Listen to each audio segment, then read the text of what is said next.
গত 10 তারিখ পররাষ্ট্রনীতির সংস্কার নিয়ে আমার করা একটা এপিসোডের পর অনেকে অনুরোধ করেছেন যেন আমি ভারতের সাথে বাংলাদেশের কূটনৈতিক সম্পর্কের ভবিষ্যৎ এবং আমাদের করণীয় নিয়ে ভিডিও করি।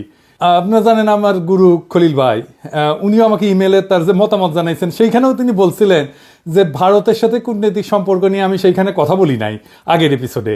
ভারতের কূটনীতি বোঝা কোনো জটিল বিষয় না, কিন্তু আমার বুবু কাটাল রানী হাসিনা এই সহজ বিষয়টাকে আমাদের কাছে জটিল করে তোলার চেষ্টা করেছেন। অবশ্যই এটা ভারতেরই বুদ্ধি। তিনি নাকি ভারতকে যা দিচ্ছেন তা তারা সারা জীবন মনে রাখবে, তাই না? হ্যাঁ, দেখেছেন তো কি দিছে আর আমরা কি পাইছি তা আজকে দেখব।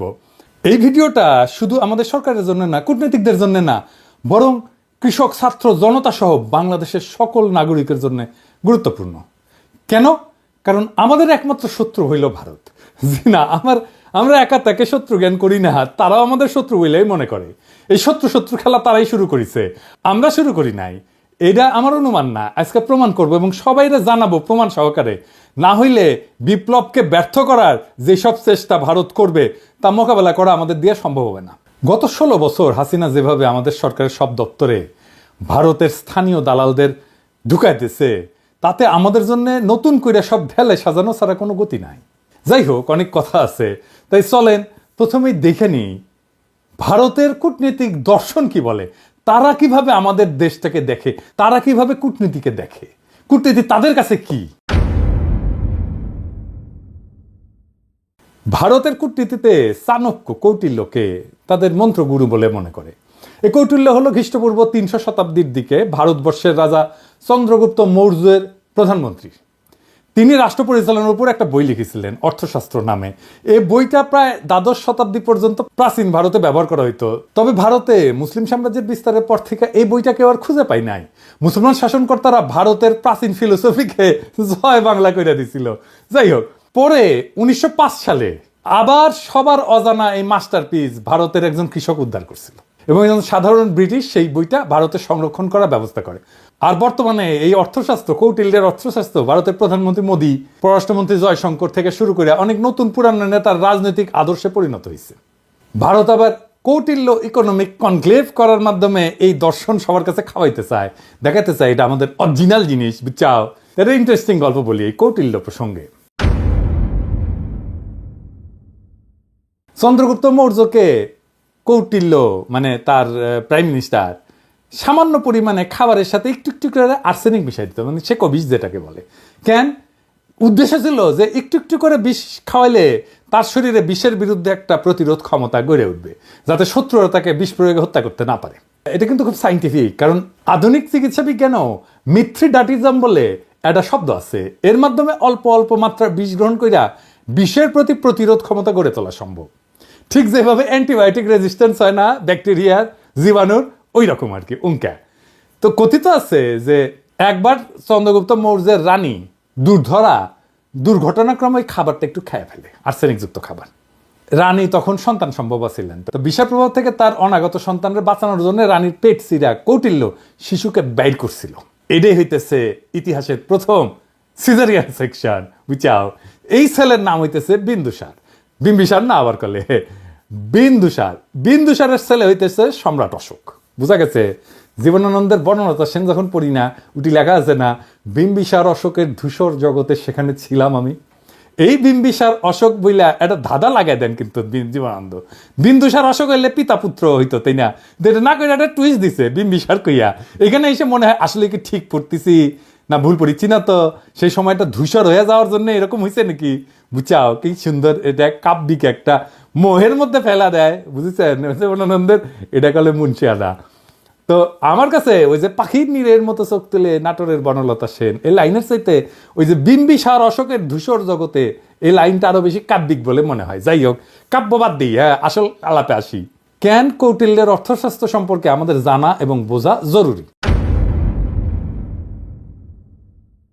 ভারত আমাদের শত্রু রাষ্ট্র না বন্ধু রাষ্ট্র? এই প্রশ্ন সবাই করলেও কোনো রাজনৈতিক দল কখনো সরাসরি উত্তর দিতে স্বাচ্ছন্দ্য বোধ করে না, ভয় পায় আর কি, কখন ভারত তাদের গদি নড়ায় দেয়। তাই বলে সবাই যে কবে যে ভারত আমাদের বন্ধু রাষ্ট্র তা কলে না। এটাই আমাদের সমাজে ইনশাল্লাহ বলার মতোই সত্য। হাসিনা বাবুর আমলে তো ভারতকে বন্ধু বলাটা একটা ফ্যাশন ছিল। বাংলাদেশের কোনো জাতীয় অর্জনে ওই ভারতের প্রধানমন্ত্রী রাষ্ট্রপতি থেকে শুরু করে মন্ত্রী মুখ্যমন্ত্রী আগমন খুব কমন ছিল না, সাধারণ ঘটনা ছিল না। কিন্তু হঠাৎ কি হইলো যে ময়ূক পাগলা হইয়া গেল। এই দেখেছেন এডিটর সাহেব, এটা দেখান না, ওই তিরিং বিরিং করে লাফায় না, দেখান না। ও কলে তারেক হেভি টাপাইছে, ওই যে গণ অধিকারের তারেক, বুঝাও তারেকের ভিডিওটা দেখা, যে তারেক কি কইছিল যে জামাতকে আপনার পাশাত কামড় দিছে, দেখান না ওইটা। আরে বাবর কে? বাবর কে? কে? বাবর ভারতের বাপ। হ্যাঁ, বাবর ভারতের বাপ। আর আচ্ছা ঠিক আছে, ঠিক আছে। সমস্যা কি বলেন তো? আমার আমার আমার আমার সমস্যা হচ্ছে জামাতি এবং জেহাদিরা। বন্ধ করতে পারবেন? কেন জামাতিরা আপনার পাশায় কামড় দিয়েছে বলেন? বিজেপির নেতারা উল্টা পাল্টা বলা শুরু করলো, এই দেখেন ভিডিও দেখেন। বাংলাদেশের সঙ্গে যুদ্ধ ভারতের কাছে তো কয়েকদিনের ব্যাপার নয়, কয়েক মিনিটেই ফয়সলা হয়ে যাবে। তা আমরা বড় ভাই হিসেবে চিমটি কাটছে, আঁচড় কাটছে, সহ্য করছি, তো বেড়া আমরা দেবই। বাংলাদেশের সীমান্তে কাঁটাতারের বেড়া বসানোর দরকার হইল, দেখেছেন? আরো কত কি। আসলে বাংলাদেশের সাথে ভারতের কোনো বন্ধুত্ব সম্পর্ক নাই, কখনো ছিল না। তবে ভালো সম্পর্ক আছে তার সেবাদাসী হাসিনা, তার দল আওয়ামী লীগের সাথে।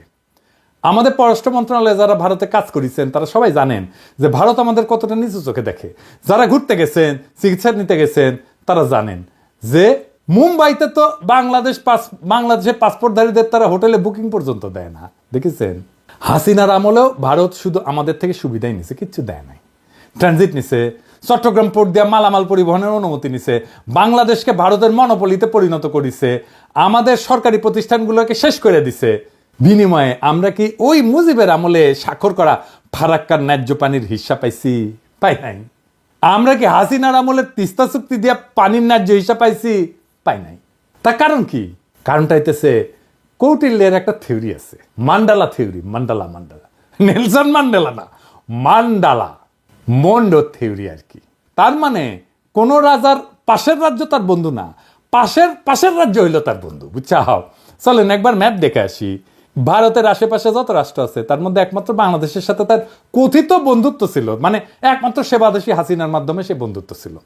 কিন্তু পাকিস্তান, নেপাল, ভুটান, শ্রীলঙ্কা, মালদ্বীপ, এমনকি মিয়ানমারের সাথে ভারতের অত ভালো সম্পর্ক না, তাই না? বন্ধুত্ব নয়। বাংলাদেশে ভারত প্রভু তার সেবাদাসী হাসিনাকে একটা সুষ্টি দিয়ে বুঝ দিছে, ওই যে তো বন্ধু। এটাও আসলে একটা কৌটিল্য মতে ভারতের পররাষ্ট্রনীতির একটা অংশ কলে। এটা আমরা দেখমুনি, হাসিনা ফাসিনা কিছু না। এটা বোঝার জন্য চলেন দেখি কৌটিল্যের পররাষ্ট্রনীতিতে কি লেখা আছে। কৌটিল্যের পররাষ্ট্রনীতিকে বলে 6-fold পলিসি, মানে 6 স্তরের পলিসি। এটা একটা সংস্কৃত খটোমটো বাংলা আছে, ষটগুণ্য সিদ্ধান্ত। যাই হোক, আমি ইংলিশটাই কব, কারণ ইংলিশে কইলে তো ঠিকই কইছি, তাই না? তো যাই হোক, এই 6-fold পলিসি অনুযায়ী পররাষ্ট্রনীতি 6 ভাবে পরিচালনা করা যায়, 6 ভাবে, বুঝছাও? কি কি? শান্তি, যুদ্ধ, নিরপেক্ষতা, আগ্রাসন, জোট এবং দ্বৈত নীতি। হ্যাঁ, বুঝছাও? 6টা। তো প্রথম আলাপ হইতেছে শান্তি নিয়ে, মানে কৌটিল্যের শান্তি নীতি কি কূটনীতিতে। কৌটিল্য কয় যে একজন রাজা তখনই শান্তি স্থাপন করবে যখন সে দেখবে যে শত্রু রাজা তার ক্ষতি করার সামর্থ্য রাখে। তার মানে হইলো দৌড়ের উপরে রাখতে পারলে ভারত শান্তির কথা বলবে, বুঝছাও? 2001 সালে রৌমারিতে সীমান্তে আমাদের তৎকালীন বিডিআরের মাইরের কথা মনে আছে না? এডিটর সাহেব মাইর হবে, মাইরের সাউন্ড হবে, কেমনে তাদের বিএসএফকে আমাদের বিডিআর জওয়ানেরা দৌড়ের উপরে রাখিছিল, মনে আছে না? হ্যাঁ, তো তখন ভারতের অনেক সৈন্য মারা গেলেও ভারত কিন্তু আমাদের সাথে শান্তি স্থাপন করেছিল, কারণ তারা বুঝেছিল যে বাংলাদেশ তাদের দৌড়ের উপরে দাবরানির উপরে রাখতে পারে। তাইলে ইন্ডিয়ার সাথে শান্তি স্থাপনের একমাত্র পথ হইতেছে, একমাত্র রাস্তা হইতেছে ওরা দাবরানির উপরে রাখা। আরেকটা উদাহরণ দিই, 1962 সালে ইন্দোচীন যুদ্ধে চীনা সেনারা ভারতের সেনাদের নাকানি জমিতে খাইছিল, একটা অংশ দখল করে নিয়েছিল। ভারত তখন দ্রুত নাকে খত দিয়া চীনের সাথে শান্তি স্থাপন করেছিল, কারণ ভারত জানতো যে চীনকে আক্রমণ করলে তাদের খবর আছে, বুঝেছাও? তার মানে ওরে যত দাবরানির উপরে রাখবেন ও শান্তি শান্তি করে আপনার কাছে আসবে। 1 নাম্বার সূত্র কয়া দিলাম। তাই আমাদের সেনাবাহিনীর সাহস নিয়ে লড়াই করার কিছু ডেমো ভারতকে দিয়ে দিতে হবে। আমরা অলরেডি একটা ডেমো দিছি যখন নতুন করে বর্ডারে কাঁটাতার লাগাইতে গেছিল না, কিন্তু এটা তেমন কোনো ডেমো হয় নাই, এটা আরেকটু ভালো করা লাগবে আর কি। আবার ফাইজলামি করলে না, রৌমারির কথা মনে করাই দিতে হবে, কলে মাথায় ঢুকাই দিতে হবে যে ভারতকে দৌড়ের উপরে রাখলে তারা শান্তির কথা বলবে। ওর তত্ত্ব দিয়াই ওরে মাইট দিতে হবে। ও কেমনে কূটনীতি চালায়, ওর কূটনীতির মাইন্ডে কি কাজ করে সেটা বুঝা ওর মতো যদি কাজ করেন তাইলে কেস ফতে। এবার আসেন যুদ্ধনীতি। কৌটিল্যের যুদ্ধনীতি কি? কৌটিল্যের মতে একজন রাজা তখনই যুদ্ধের জন্য আক্রমণ করবে যখন দেখবে যে তার অবস্থান শত্রুর চেয়ে শক্তিশালী। কথা সত্য। এই যে 1971 সালের কথাই ধরেন না, পাকিস্তান যখন আমাদের আক্রমণ করলো তখন ভারত আমাদের সাথে এসে সাথে সাথে যুদ্ধ করে নাই। তারা দেখিছে যে আমাদের মুক্তি বাহিনী কতটুকু যুদ্ধ করতে পারে। যখন মুক্তি বাহিনী আমাদের পাইরা ফেলাইছে না পাকিস্তানি বাহিনীদের, যখন দেখেছে যে মূল কাম সাইরা ফেলাইছে, তখন 3রা ডিসেম্বর 71 সালের মুক্তিযুদ্ধের শেষের মাত্র 13 দিন আগে যৌথ কমান্ড গঠন করিয়া মুক্তিযোদ্ধাদের ক্রেডিট নিয়ে বাংলাদেশকে স্বাধীন করিয়া দেওয়ার ক্রেডিট নিয়ে নিছে। বুঝছাও? এটা হইল ভারতের সামবাজ যুদ্ধনীতি। এরা তখনই যুদ্ধ করবে যখন তারা বুঝে যে তাদের জেতার সম্ভাবনা 100%। অনেকেই জানেন যে শেখ মুজিবের বান্ধবী যে ইন্দিরা গান্ধী, সেই সময়ের ভারতের সেনাপ্রধান জেনারেল মানেকশকে জুন মাসে কইছিলেন যে এই যুদ্ধ শুরু করতে, কিন্তু রাজি হন নাই। কারণ তখন বাংলাদেশে বর্ষাকাল এবং তাদের সেনারা বাংলাদেশে বর্ষায় যুদ্ধ করলে পাকিস্তানের কাছে গোয়ারা আসবে। সত্যি কথা, আমার কথা না, মানেকশর কথা। তার মুখে শুনেন দাও কি কইছে, এডিটর সাহেব শুনে দেন। And if I were to go in, I guarantee you 100% defeat. I said to Mrs. Ghani, will you now give me your orders? All right, cabinet will meet again at 4 o'clock. So everybody started walking out, I being the junior one. A smile on my face as I was going out. She said, Chief, stay behind. So I said, Prime Minister, before you open your mouth, shall I send in my resignation on grounds of health, mental or physical? And she said, oh, sit down, Sam, tell me. Everything you told me is the truth. I said, yes, everything I've told you is the truth. I said, it's my job to fight to win, not to lose. And she smiled at me, she said, all right, Sam, you let me know when you're ready. এই যে 13 দিন যুদ্ধ করেছিল, যুদ্ধের পরে যে লুটপাট শুরু করেছিল, সেই সময় কিছু বীর সেনা অফিসারের কারণে ঠিক মতো করতে পারে নাই। মেজর জলিলের কথা মনে আছে, সে বাধা দিছিল এবং তারে গুম করে ফেলছিল। ওই সময় যে করতে পারে নাই লুটপাটটা, এটা গত 53 বছর ধরে পোষায় নিছে ইন্ডিয়া। তাই আমাদের সশস্ত্র বাহিনীকে মনে রাখতে হবে যেন ভারত কখনো এমন সুযোগ আছে বলে ভুলও না করে। প্রফেসর ইউনূসের সেনাবাহিনীর শীতকালীন মহড়ায় যাওয়ার ব্যাপারটা অনেকটা সেই রকম। আমি খুবই পছন্দ করেছি এটা। অনেকে না বুঝলেও আমাদের সবার শ্রদ্ধেয় প্রফেসর ইউনূস স্যার বুঝতে পারিছেন যে এই মহড়ার কত গুরুত্ব। এইসব মহড়া ঘন ঘন করতে হবে, বুঝছাও? শুধু শীত না, বর্ষাতেও করতে হবে। যে শীত বর্ষা কিছুই যে ভারতের কোনো কাজে আসবে না, ওটা বুঝা দেওয়া লাগবে, বুঝছাও? ভারতের মনে যেন ভয় অটুট থাকে, তারা যেন কোনোভাবে বাংলাদেশকে আক্রমণের খায়েশ করতে না পারে। এখন কৌটিল্যের মতে ভারত এই যে যুদ্ধ নীতি, এটা কেমনে করবে? এটা 3 ভাবে করবে, 3 প্রকারে করবে। কি কিভাবে? এটা হইতেছে সরাসরি যুদ্ধ, এটা হইতেছে গোপন যুদ্ধ, কিছু কথা থাক না গোপন, আর এটা হইতেছে অঘোষিত যুদ্ধ, মানে ঘোষণা না দিয়া যুদ্ধ, বুঝছাও? ভারত আমাদের সাথে সরাসরি যুদ্ধে যাবি না, ওই সাহসী নাই।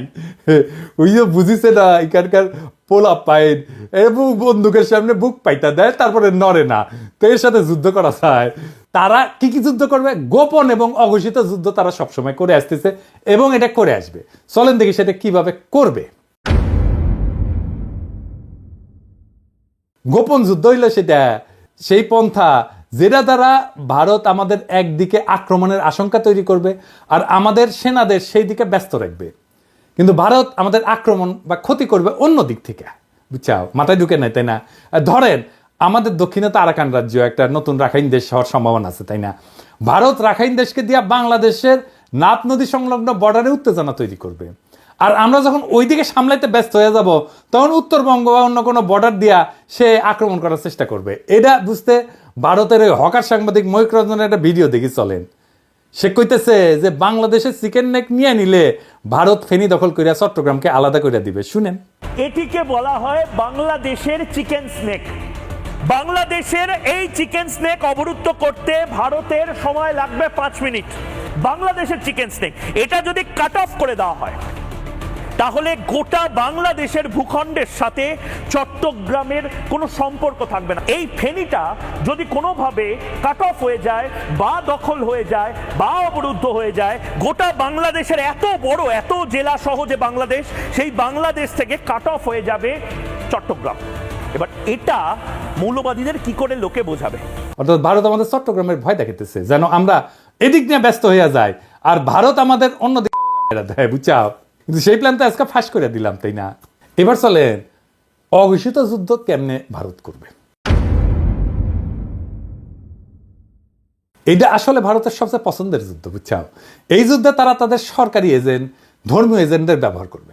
তারা এই কাজ শুরুই করে দিছে। সরকারি চাকরিতে ভারতের দালালদের দিয়া অস্থিরতা তৈরি করেছে, ক্যাডারে ক্যাডারে দ্বন্দ্ব করেছে। এইটা প্রফেসর ইউনূসের সরকারকে কাজ করতে না দেওয়ার একটা কুবুদ্ধি। তাই আমি আগেও বলছি, এখনো বলি, ক্যাডারে ক্যাডারে দ্বন্দ্বের সমাধান করা জরুরি। এই ক্ষেত্রে কোনো কথা শোনা যাবে না, কঠোর হইতে হবে। যারা এই দ্বন্দ্ব ধৈর্য রাখতে চায় ওরা ভারতের দালাল। সবার অধিকার এবং প্রাপ্যতায় সাম্য দরকার। তারপর যদি আমলারা যদি কাজ ঠিক মতো না করে তাহলে পাছায় লাথি দিয়া চাকরি থেকে বের করে দেন। আমি গত ভিডিওতে তো পররাষ্ট্র অফিসারদের সুযোগ সুবিধার কথা কইছিলাম, তাই না? প্রশাসন ক্যাডার মনে হয় আমার উপর মাইন্ড করেছে যে দাদা তো ওদের কথা কইলে আমাদের কথা কিছুই কয় নাই। হ্যাঁ, এবার বুঝেন কেন বলছি। যতদিন ক্যাডার ক্যাডার দ্বন্দ্ব থাকবে ততদিন আমাদের সার্বভৌমত্ব ভারতের আগ্রাসী নীতির হাতে পরাজিত হওয়ার সম্ভাবনা থাকবে। এটা তো আমরা হতে দেবো না, তাই না? তবে সুযোগ সুবিধা পাওয়ার পর আমার কূটনীতিক সহ 25 ক্যাডারের ভাই বোনেরা যদি কাজ না করেন আর ভারতের সামসামি না ছাড়েন তাইলে আপনাদের কোলে খবর আছে, কইয়া দিলাম, বুঝছেন? আমি যখন ধরি না তখন কিন্তু কচ্ছপের কামড় দিয়া ধরি। আর একটা উদাহরণ দিই, ওই যে চিন্ময় প্রভুপাদের কথা মনে আছে না? ওরে দিয়া ভারত সুন্দর একটা গেম সাজাইছিল করলে যেন হিন্দুরা এই সরকারের বিপক্ষে কাজ করে। সাথে ভারতের কিছু বেতনভোগ বাংলাদেশি দালালও ছিল, ওই যে প্রথম আলো, তার দিল্লি স্টার, এটা আছেই। কিন্তু হিন্দু স্যার সেই ওকে আসার মেরে দিচ্ছে ভালো করে।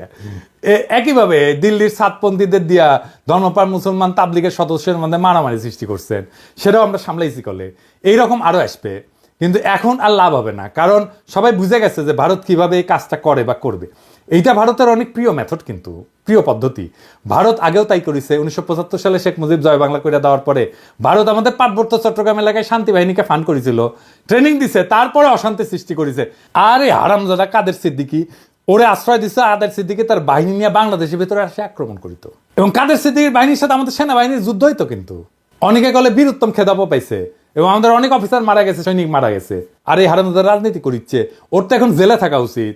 আবার দেখেন, ওই যে শেখ মুজিব জয় বাংলা হওয়ার পরে যে শান্তি বাহিনীকে ফান্ড করেছিল না ইন্ডিয়া, আবার যখন কাটাল রানী 1996-তে ক্ষমতা এসেছে তখন ইন্ডিয়া আবার ওই সমস্যার সমাধান করে দিচ্ছে 1997 সালে, যেন আওয়ামী লীগ বাহবা পায় আর বাংলাদেশ তাদের হুকুমের দাসী হাসিনা দ্বারা পরিচালিত হয়। একই কাজ তারা শ্রীলঙ্কায় করেছে তামিল হিন্দুদের নিয়ে, নেপালে করেছে মাওবাদীদের নিয়ে, পাকিস্তানে বেলুচিস্তানেও একই গল্প। বাংলাদেশে যেন তারা এই কাজ করতে না পারে সেই দিকে লক্ষ্য রাখতে হবে। বর্ণ, গোত্র, ধর্ম নিয়ে যারা লাভ দেবে, ঝামেলা করার চেষ্টা করবে, ইসলামকে বাংলাদেশে বিতর্কিত করার চেষ্টা করবে, এরা সবাই ভারতের দালাল, এটা মাথায় রাখতে হবে। এবার দেখি কৌটিল্যের নিরপেক্ষতা কূটনীতি কি।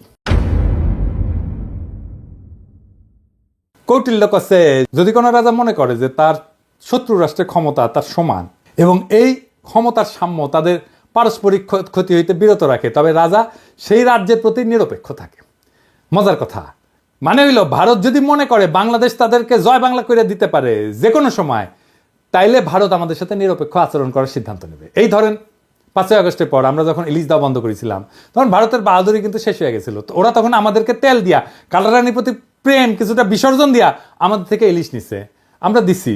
যদিও এই সিদ্ধান্তটা আমাদের অনেকে পছন্দ হয় নাই, কেননা আমরা সেই সিদ্ধান্ত বুঝে নিছি কিনা জানি না। তবে এখন এইসব চাল আমাদের বুদ্ধি করে চলতে হবে। ভারতকে বুঝাই দিতে হবে যে 1971 সালে আমাদের সহায়তা করার প্রতিদান অনেক গুণে আমরা দিছি, এখন আমরা আমাদের ন্যায্য পাওনা আদায় না করে আপনাদের কিছু দিব না। আর একটা উদাহরণ দিই, 2008 সালে যখন মুম্বাইতে আক্রমণ হয় না, ওই যে তার দায় কলে ভারত পাকিস্তানকে দিছিল, অনেক হম্বিতম্বি করেছিল, কিন্তু তারা পাকিস্তানে কোনো সামরিক আক্রমণ চালায় নাই। এর কারণ হইল পাকিস্তান একটা নিউক্লিয়ার শক্তি, ওরে আক্রমণ করলে ভারত জয় বাংলা হয়ে যাবে, এটা ভারত বুঝে, তাই তারা হাক ডাক দিয়া চুপ ছিল। বুঝা গেছে ব্যাপারটা? শক্তিতে সমান সমান টক্কর দিতে হবে, টক্কর দেওয়ার ক্ষমতা আমার, টক্কর দেওয়ার ক্ষমতা আছে, এইটা বুঝাই দিতে হবে। এবার আসেন কৌটিল্যের আগ্রাসন নীতি। কৌটিল্যের দর্শন মোতাবেক একজন রাজা যখন নিজের শক্তি বৃদ্ধি করে তখন সে শত্রু রাজ্যকে আক্রমণের প্রস্তুতি নেয়। এটা কিন্তু ভারত খুবই মানে হইল যে এটা ভারতের পছন্দের একটা মেথড, এইভাবে সে মাপে অন্যরে। এই যে ধরেন রৌমারির কথা, 2001 সালে রৌমারিতে ভারতের সেনারা আমাদের জয় বাংলা হওয়ার পরে ভারত কিন্তু চুপ ছিল, কারণ আগেই বলছি এরপর আমাদের বুবু যখন 2008-এ 1/11-এর নকশা ক্ষমতা আসে, তার কয়েকদিনের মাথায় ভারতের প্রতিশোধ নেয় বিডিআরে হত্যাকাণ্ড কইরা, 57 জন সেনা অফিসারকে হত্যা কইরা। শুধু তাই না, বিডিআরের গৌরবময় ইতিহাস যেন বাংলাদেশে না থাকে, তাই তারা কাঁঠাল রানীকে দিয়ে নাম পরিবর্তন কইরা বিজিবি বানায়, পোশাক বদলায়। দেখেন হাসিনার দাসত্ব। আমরা যেহেতু এটা এখন বুঝে গেছি, আমরা আবার বিডিআরকে তার আসল নামে ফেরত নিয়ে যাব। বিডিআর নামে পরিচিত হবে, তাদের আধুনিক অস্ত্র দেব, ফেরায় দেব তাদের গৌরবের ইউনিফর্ম। এই নাম শুনলে আর ইউনিফর্ম দেখলে ভারতের 2001 সালের কথা মনে থাকবে, আর পাতলা পায়খানা হয়ে যাবে। এইটা আমাদের প্রথম কৌশল। দেখেন ভারতের সেনা প্রধানের বক্তব্য। I am in touch with the chief of Bangladesh during the time of when this changeover took place.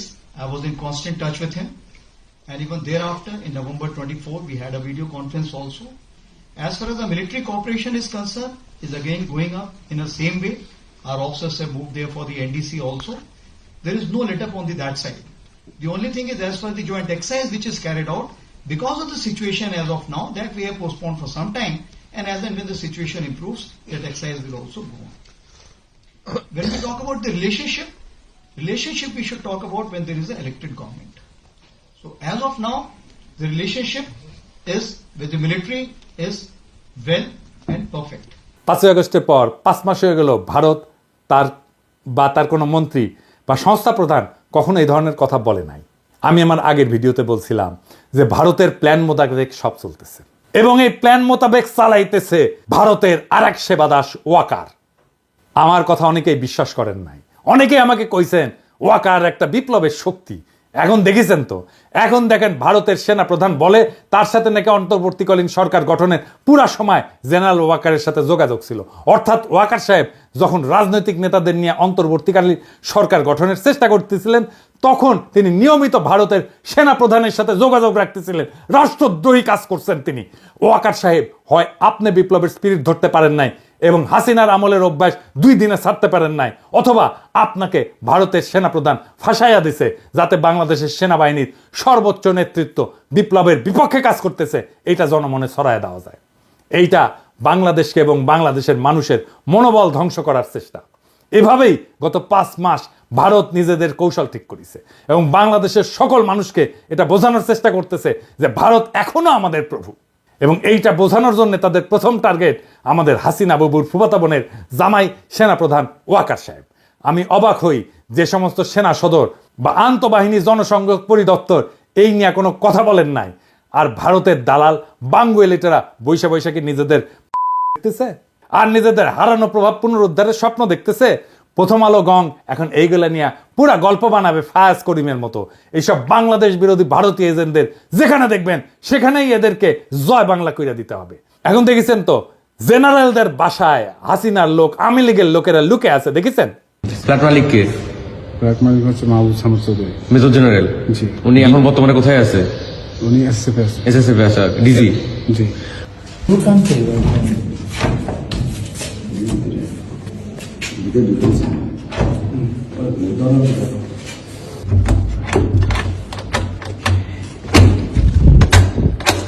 Excuse me, কেউ যদি থেকে থাকেন আসেন, কথা বলেন, বের হন, নাইলে আমরা কিন্তু দরজা ভাঙতে বাধ্য হব।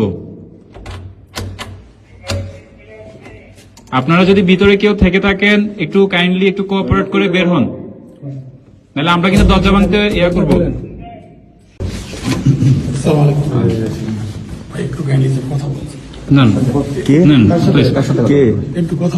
বলেন কে? ভাই আমি তো স্যার সাহেবের সামনে আসেন, সামনে আসেন, সামনে আসেন, সমস্যা নাই। বলেন। মহিলা বন্ধ করে আপনি একটু আসেন।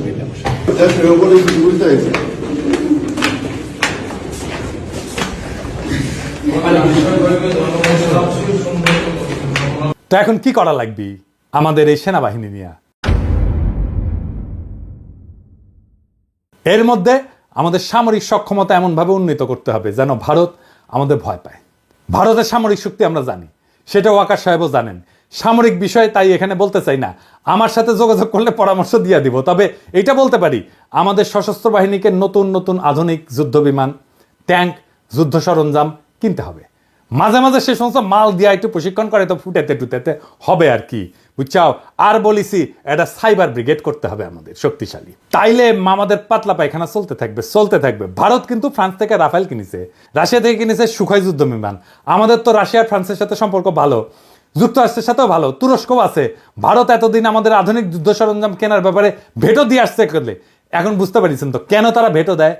এই কূটনীতির কারণে, কারণ ওরা চায় আমরা যেন সমরে শক্তিশালী হইতে না পারি এবং তাদের সেবা দাসী হিসেবে থেকে যায়। এরপরে আসেন কৌটিল্যের কূটনীতিতে জোট নীতি কি। কৌটিল্য বলে দিছে যে যখন রাজায় যুদ্ধ করবে না তখন সে অন্য শক্তিশালী রাজ্যের সাথে জোট গঠন করবে এবং নিজেকে সেই শক্তিশালী রাজার হাত থেকে নিরাপদ রাখবে।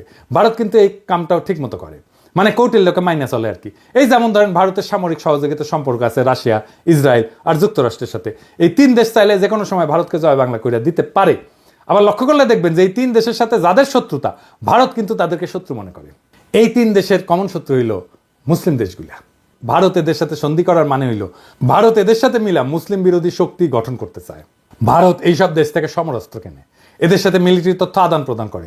আমরা হয়তো ইসরায়েলের সাথে সম্পর্ক করতে না পারলেও বাকি দুই দেশের সাথে পারবো, সেই অবস্থা আমাদের আছে। আবার কাঁঠাল রানী যেইভাবে আমেরিকার সাথে সম্পর্ক খারাপ করেছিল, তাতে এটা পরিষ্কার যে হাসিনা ভারতের নীল নকশা বাস্তবায়ন করেছে যেন বাংলাদেশের সাথে আমেরিকার সম্পর্ক ভালো না থাকে। আমরা এদের সাথে সম্পর্কের পাশাপাশি চীন, পাকিস্তান, সৌদি আরব, ইরান, তুরস্কের সাথে সামরিক সম্পর্ক তৈরি করব। এরা কেউ ভারতের সাথে সন্ধি করবে না, কিন্তু আমাদেরকে এরা ভালোবাসে, ঠিক কিনা বলেন? আমাদের সাথে সন্ধি করবে। এই সন্ধিগুলা হইলে তখন দেখবেন যে জয়শঙ্কর বাবাজি আর অজিত দোভাল কিভাবে দৌড়ের উপরে থাকে। আমাদের সামরিক কেনাকাটাগুলা আমরা এইসব দেশ থেকে করব। আর আমেরিকা, রাশিয়াকে সাথে নিতে হবে। এরা কিন্তু হিসাবি দেশ, এদের থেকে সমরাস্ত্র না কিনলে এরা আপনাকে কোনো সাপোর্ট দিবে না। ভারতে রাফায়েল আছে, আমরা F-16 কিনতে পারি। আবার ফ্রান্সের রাফায়েল অথবা রাশিয়ার সুখয় কিংবা চীনের চেংদু J-10 চার্লি কিনতে পারি, তাই না? তবে ফ্রান্সের রাফায়েল কিনলে আমি এনা খুশি হমনি, তাই না? আমাকে এত আশ্রয় দিছে না ফ্রান্সের সরকার, ওদের কিছু করা লাগে না, আমাদের তো একটা দায়িত্ব আছে, কি বলেন? তো রাফায়েল কিনলে পিনাকি দাদা খুশি হয়ে যাবে নি, বুঝছাও? তো শুনেন, কেনা লাগবি না এখনই, খালি কেনার আলাপ শুরু করে দেন, দেখবেন ভারতের সীমান্তে কাঁটাতার বসানো থেমে যাবে। আমি গ্যারান্টি দিচ্ছি, লিখে দিচ্ছি, না হইলে আমার এসে কইেন। আলাপ শুরু করেন খালি, দেখেন তাদের রাষ্ট্রদূতের দৌড়াদৌড়ি শুরু করে দিবে ওই দেশে। তখন ওরাও ভারতকে তাদের ব্যবসার মধ্যে না আসার পরামর্শ দিয়ে বসায় দিবে। পাকিস্তানে আমাদের সামরিক কর্মকর্তাদের সফর একটা ভালো সংবাদ শুনলাম, তাদের থেকে J-71 যুদ্ধ বিমান কেনার আলাপ চলতেছে। বাংলাদেশ কিনলে তারা খুশি হবে। দক্ষিণ এশিয়াতে ভারত একটা সিপাই থাকবে। এইবার আসেন কৌটিল্যের দ্বৈত নীতি, এই জিনিসটা আবার কি? এটা সবচেয়ে মজার থিওরি। এটার মধ্যে একজন রাজা একই সময় একজনের সাথে যুদ্ধ আর একজনের সাথে সন্ধি, বুঝছাও? মানে হইলো ভারত একসাথে দুইটা যুদ্ধ করতে পারবে না, করবেও না, কখনোই না। দেখবেন যখন পাকিস্তানের সাথে যুদ্ধ খেলে তখন অন্য কারোর সাথে সেই খেলা দেখায় না। গত 16 বছর তো আওয়ামী লীগ ভারতকে বাম্পার সুবিধা করে দিছিল, বাংলাদেশ তো তাদের দখলেই ছিল, তাই না? ভারত নিশ্চিন্তে অন্যদের সাথে ঝামেলা করে গেছে। এখন তো সেই মজা আর নাই। এখন আমরা ভারতের শত্রু সকল দেশের সাথে আলাদা আলাদা করে সম্পর্ক তৈরি করব। আধুনিক বিশ্ব ব্যবস্থায় সম্পর্কের অন্যতম মাধ্যম হইল ব্যবসা এবং বাণিজ্য, এই সম্পর্ক জোরদার করা। এইবার আসেন আমাদের ভারত নীতি কেমন হবে, কি দিয়ে আমরা ভারতকে সাইজ করতে পারবো, ওরা দৌড়ের উপরে রাখতে পারবো, প্রত্যেক দিন দাবরানির উপরে রাখতে পারবো। এটা আমাদের জানা দরকার না? আসেন দেখি। অনেকে মনে করে আমরা ছোট দেশ, ভারত ছাড়া আমরা চলতে পারবো না। আরামজাদা, চলতে পারি কিনা তুই দেখ আমাদের দায়িত্ব দিয়ে দেখ পারি কিনা। আমি প্রফেসর ইউনূসকে কইব যে আপনি অনতিবিলম্বে সার্কের কার্যক্রম চালু করেন। দরকার হলে বাংলাদেশ সম্মেলনের ডাক দিবে, আয়োজন করবে, এতে সকল দেশের সাথে বাংলাদেশের সম্পর্ক উন্নত হবে। ভারত আসতে যাবে না জানি, কারণ তারা পাকিস্তানের সাথে এক টেবিলে আলোচনায় বসবে না। আমাদেরকেই সুযোগটা নিতে হবে। এই জন্যেই আমরা ভারতকে ছাড়াই সার্কের কাজ শুরু করব। দক্ষিণ এশিয়াতে ভারতের মহাজনগিরি ছুটাই দিতে হবে। দক্ষিণ এশিয়াতে পাত্তা না পেলে ভারতকে আর কোনো দেশই পাত্তা দিবে না। ভারত নিজেদের অনেক বড় হ্যাডম ভাবে। দেখেন তাদের পররাষ্ট্রমন্ত্রী কি বলে। I think I'm 1/5 of the world's population. I am today the 5th or 6th largest economy in the world. I mean, forget the history, civilization bit, everybody knows that. But I think I'm entitled to have my own side, I'm entitled to weigh my own interests, make my own choices.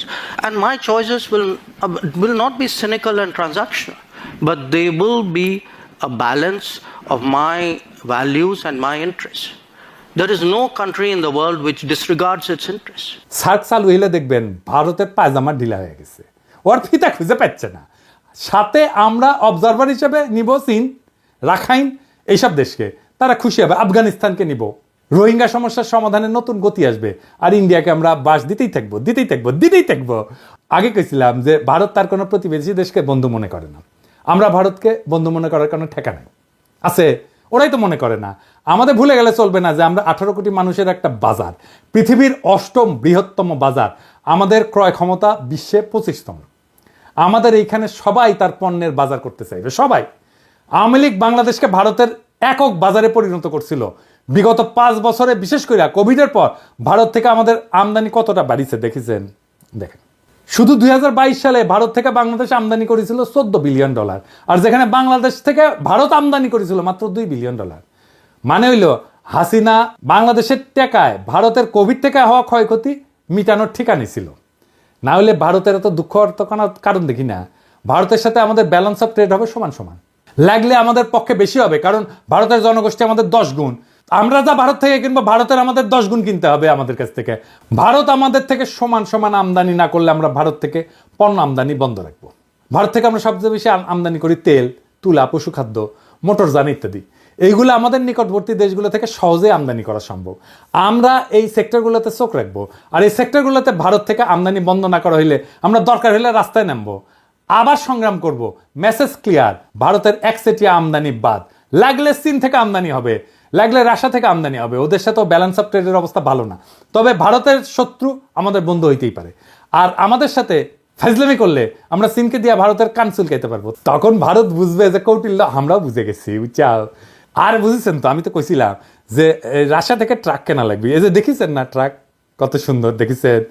Russia থেকে truck কেনেন, ইন্ডিয়ার truck দিয়ে কি করবেন? দেখেছেন, মুখে হাসি ফুটেছে। এই যে আমার ক্ষুদ্র ভাতারা খুশি হয়ে গেছে রাশিয়ার ট্রাক দিকে। তা আমাদের ভারত নীতি খুব সোজা। 1971-এর পর থেকে আওয়ামী লীগ যে যে চুক্তি করেছে ওইগুলো আমাদের পুনর্বিবেচনা করতে হবে। ভারত যদি কোনো চুক্তি না মানে, তাহলে আমরা সব চুক্তি বাতিল করে দেব। ভারত বাংলাদেশের 64টা অভিন্ন নদীর একটা নদীতে যদি ঠিক মতো পানি না আসে, তাহলে ভারতের ট্রানজিট বন্ধ করে দেওয়া হবে। সীমান্তে ওদের শাকসবজি, কাঁচামাল যেন পয়সা নষ্ট হয়ে যায়। একবার এই কাজ করে দেখবেন ভারত কিভাবে সোজা হয়ে থাকে। আমরা যেভাবে হাসিনার রেমিটেন্স বন্ধ করে দিছিলাম না, ঠিক সেইভাবে ভারতের বাংলাদেশ থেকে উপরি কামাই যদি বন্ধ করে দেন, তাহলে দেখবেন সোজা। ভারতে কেউ শপিং করবেন না, ভারতে কেউ চিকিৎসা করতে যাবেন না। ভারতের টিভি চ্যানেল বাংলাদেশে চালানো হলে বাংলাদেশের টিভি চ্যানেলগুলো ভারতে চালাতে দিতে হবে। আমাদের টিভি চ্যানেল টাকা দিয়ে কিনতে হবে ওদের। এই বাজার হারানোর ভয় ভারতের মধ্যে ঢুকলেই দেখবেন সব ঝরঝরা। সেদিন দেখলাম বাংলাদেশ সরকার ভারত থেকে 1137 কোটি টাকার ডিজেল কিনবে বলে সিদ্ধান্ত নিচ্ছে। কি আর করবো, কি আর বলবো, বুঝতে পারছি না। জুলাই বিপ্লবের পরে আমাদের প্রায় 2000 ছাত্রছাত্রী পান হারাইলো ভারতের সেবাদাসী হাসিনার পুলিশের গুলিতে। এখন আমাদের ডিজেল কেনার জন্য আর ভারত ছাড়া কারোর চোখে পড়ে না। তো এই জ্বালানি উপদেষ্টার সাথে আমার অনেক বন্ধু বান্ধব ওনারা সম্মান টন্মান করে, সেজন্য কিছু কইছিলাম না এতদিন। কিন্তু বুঝেন জ্বালানি উপদেষ্টা সাহেব, কামটা আপনি খুব খারাপ করেছেন। আপনারা ওয়ার্নিং দিলাম, ডিজেল কেনার জায়গা পান না আপনি। হ্যাঁ, আরো তো 6টা দেশ থেকে তো ডিজেল তেল কিনতেছেন। এই যে দেখেন তো, ওই 6 দেশ থেকে ডিজেল কেনা যাইতো না কেন? ভারত থেকে তেল কেনার দরকার পড়লো, কুরকুরানিটা কই? জ্বালানি উপদেষ্টা সাহেব, আপনাকে জাতির সামনে এই প্রশ্নের উত্তর দিতে হবে। সামে সিকোনে প্রচুর কাম করিচ্ছেন কলে, নাইলে বিপ্লবী জনতা আপনাকে কেন বিশ্বাস করবে? ইউনূস স্যার, আপনি কি এই ব্যাপারে জানেন? নাকি বিএনপির সাথে সমঝোতা হওয়ার পর এখন বিএনপির চাপে আপনারা এই সিদ্ধান্ত নিতেছেন?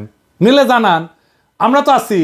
যেই দল গত 10 বছরে মুরগির ক্ষোভ থেকে বাইরে হতে পারে নাই, সেই দল এখন নিজেদের জুলাই আন্দোলনের মাস্টার মাইন্ড বলে, আবার ক্ষমতা আসার জন্য ভারতের সাথে আতাত করে যেন ভারতের প্রভুত্ব বাংলাদেশে টিকে থাকে। এমনিতে আপনাদের জনসমর্থন কেমন এটা তো বুঝতে পারছেন। মানে ওই দলকে কইতেছি যে আসতে চায় ক্ষমতায়, তারপরে যদি ভারতের দাস হিসেবে পরিচিত পান, তাহলে ক্ষমতা আসলেও সে ক্ষমতা ধরে রাখতে পারবেন না। হাসিনারে নামাইতে যদি 36 দিন লাগে, আপনারা 36 ঘন্টায় নামায় দেওয়া যাবে। খুব সাবধান, এটা ইন্টারনেটের যুগ, উন্নত প্রযুক্তির দুনিয়ায়, কিন্তু সরকার চালানোর অভিজ্ঞতা আপনাদের নাই। আমরা জানি কিভাবে কি করতে হয়, আপনাদের চেয়ে আমরা অনেক ধাপ আগে। আমাদের সাথে পরামর্শ করেন, নইলে কি করতে গিয়ে কি খায়া ফিরে আসবেন তা কিন্তু বুঝবার পারবেন না। ভারতে আমাদের সব কাজ স্লো করে দিতে হবে, দূতাবাসে আমাদের লোকের সংখ্যা কমাই দিতে হবে। পররাষ্ট্র উপদেষ্টা এই জিনিসটা ভালো করে খেয়াল রাখবেন, ওই লোক দিয়ে আমাদের আসন্ন বন্ধু দেশের মিশনগুলোকে শক্তিশালী করেন। ভারত আমাদেরকে ভিসা না দিলে আমরা ভিসা দিব না, আমাদের দূতাবাসে আক্রমণ করলে আমরা ওদের শান্তিতে থাকতে দেবো না। ইউনুস স্যার তো ভদ্র মানুষ, আপনি না পেলে আমাদেরকে বলবেন, আমার ক্ষুদ্র ভ্রাতা এবং ভগিনীরা ভারতের পাশে আগুন ধরায় দিবে, লাগলে জায়গা মতো আগুন ধরায় দেব। আমাদের কোনো সরকারি কর্মকর্তা ভারতে প্রশিক্ষণে যাবে না। কেন যাবে না জানেন? আসেন বলি। কারণ এইসব প্রশিক্ষণ দিয়ে এতদিন ভারত আমাদের সব অফিসারদের প্রোফাইল বানিয়েছে, বুঝছেন? তাদের কার কি পছন্দ অপছন্দ, কারে পয়সা দিলে হবে, কারে মেয়ে ধরাই দিতে হবে, তা সব জানে এবং এই কাজ করেছেও। কিন্তু এই যে সানিউল কাদের দেখেছেন না, ধরা খেয়েছিল, তারা ইউএনএদেরকে ডিসিদেরকে নিয়ে গেছে দেরাদুনে, কূটনীতিকদেরকে পড়াইছে দিল্লিতে। তাই আমাদের সরকারি অফিসারদের বিশেষ করে যারা ভারতের প্রশিক্ষণ নিছে তাদের শুদ্ধি পরীক্ষা নিতে হবে, এবং এরা সব কয়টা বিক্রি হয়ে গেছে। আমাদের অফিসাররা ভারতে প্রশিক্ষণে গেলে তাদের অফিসারদেরকেও আসতে হবে এখানে। এটা অবশ্য ফরেন সার্ভিস একাডেমি করে, তবে এইটা আরও বেশি করা দরকার। ভারতের অফিসারদের প্রোফাইল তৈরি করতে হবে, এবং এর একই সাথে আমাদের চরিত্র ঢিলা অফিসারগুলো আছে না, ওদের আপাতত কাজ করা বা পদায়ন থেকে বিরত রাখতে হবে। নইলে তারপর 2 পেগ মেরে আবার হোয়াটসঅ্যাপে ফ্যান খুলে দিবে, ভারত সেই সমস্ত ছবি জোগাড় করে তাদের দিয়ে গুপ্তচরগিরি করাইবে, বুঝছো? এটা ওদের একটা পলিসি করে। এখন আপনারা যেহেতু ভদ্রলোক, সেই জন্যে সুশীল, সেই জন্যে আপনারা ওদেরকে দূরে রাখেন যাদের চরিত্র ঢিলা। আমি যদি ফরেন মিনিস্টার হইলাম ইনি, তাইলে ওই হানি ট্র্যাপ ফেলা ইন্ডিয়ার মায়াগরে তাদের ডাবল প্রমোশন দিলাম ইনি। ইন্ডিয়া হানি ট্র্যাপে ফেলানো ছাড়া আর কিছু পারে না। তাই তাদের এই হানি ট্র্যাপ আইডিয়া জয় বাংলা করে দিতে হবে। যখন কইতে পারবেন পারলে আরো পাঠা, তোর দেশে মায়েরা আমার কাছে আসে কেন, তুই পারিস না তো আমি তোরে সাহায্য করতেছি, আরো পেটে দিস বান্দা হাজি, সেই দিন তাদের এই অস্ত্র আর কাজ করবে না। তাদের দর্শন, তাদের ফিলোসফি তাদের বিরুদ্ধে প্রয়োগ করা লাগবে। তখন কইবেন যে পিনাকি যা কইছিল তা কতটা সত্যি, যদিও পিনাকি বাংলাত কছে, বগুড়ার ভাষাত কছে, তাও কলে এটা সত্য কইছে। তাই ভারতে আমাদের সকল সরকারি কর্মকর্তার ট্রেনিং বন্ধ, একেবারে ফুল স্টপ। এবার আসেন শেষ কথা। পররাষ্ট্রনীতিতে শেষ কথা বলে কিছু নাই। এক দেশ নিয়ে পলিসি করাটাও বিপজ্জনক। এক দেশের সাথে সম্পর্ক স্থাপন করা শুধু সেই 2 দেশের ব্যাপার না, অনেক বিষয় মাথায় রাখতে হয়। তবে ভারত যেহেতু স্পেশালভাবে আমাদের গত 53 বছর লুট করে গেছে, তাই আমাদের এখন সময় আসছে ভারতকে নিয়ে ভাবার, নতুন কইরা পলিসি তৈরি করার। কৌটিল্য ভারতের আইডিওলজিক্যাল গুরু বলে, তবে এমন গুরু ওদের অনেক আছে, কিন্তু কৌটিল্যের ব্যাপারটা একটু আলাদা। তাই ইউনুস স্যারকে আমি বলবো, আপনাদের সব সরকারি কর্মকর্তাদের কৌটিল্য পড়ান, বই পড়তে বলেন, পরীক্ষা নেন। ভারত যেভাবে আমাদেরকে সাইকোলজিক্যালি করাপ্ট করেছে না, আমরা এখন ওদের সাইকোলজি শিখবো তাদেরকে করাপ্ট করার জন্যে। আজকেই আর ফল আসবে না, কারণ সরকারে তাদের অনেক গোপন সেবাদাসী আছে। তবে এইভাবে আগাইলে আশা করা যায় আমরা 5-10 বছরের মধ্যে আমাদের হারানো মেরুদণ্ড আবার ফিরে পাবো। আর আওয়ামী লীগ হইল ভারতের দাস, দেশের শত্রু। এটা আজ আবার প্রমাণ করলাম, এটা দর্শন দিয়া করলাম। এইবার অনেকে তো বলে যে পিনাকি না বুঝেই বলে, তাদের জন্য সমালোচনার আহ্বান রইল। ভারতের পররাষ্ট্রনীতি আমি যেভাবে খুইলা দেখাই দিলাম, এটার বাইরে কোনো কথা আছে কিনা। ভারত নিয়ে যে দালালি করবে তাদের কলে খবর আছে। আপনারা সরকারি পদ্ধতি সামলান, আর আমি তাদের স্থায়ী সেবাদাসী প্রথম আলো আর ডেইলি স্টার দেখতেছি। এরাই মিডিয়াতে উল্টাপাল্টা লিখবে, মানুষকে ভারতের মুখাপেক্ষী করতে সব চেষ্টা করবে। আগাম কইয়া দিলাম আপনাদের প্ল্যান, চেষ্টা করে দেখেন, ফাল দিলে কলে খপ করে ধরবো, ধরে ফেলামো। জিয়াফতে এখন লোক হচ্ছে ক্যাঙ্কা, দেখেছেন? আজকে আয়োজিত হতে যাচ্ছে সামাজিক জিয়াফত। এই জিয়াফতের উদ্দেশ্য হলো শহীদ পরিবার, আহত সহযোদ্ধা এবং ছাত্র জনতাকে সম্মান জানানো। এই জিয়াফতে 5000-এর অধিক মানুষকে গরু জবাই করে খাওয়ানোর ব্যবস্থা করা হয়েছে। আমরা যদি চারপাশটা একটু দেখাই, আপনারা এই পাশটায় দেখেন কি পরিমাণ মানুষ এখানে স্বেচ্ছায় এসে উপস্থিত হয়েছে। তাদের উপস্থিতি প্রমাণ করে শহীদদের প্রতি সাধারণ মানুষের এবং আহতদের প্রতি সাধারণ মানুষের ভালোবাসা এবং আবেগ কতটা বেশি। বাড়ির সামনে কলে গরু ফেলামু আর জবদমু, গরু ফেলামু আর জবদমু, কাইন্দা কলে কুল পাবেন না। তখন আবার কয়েন না সাবধান করি নাই।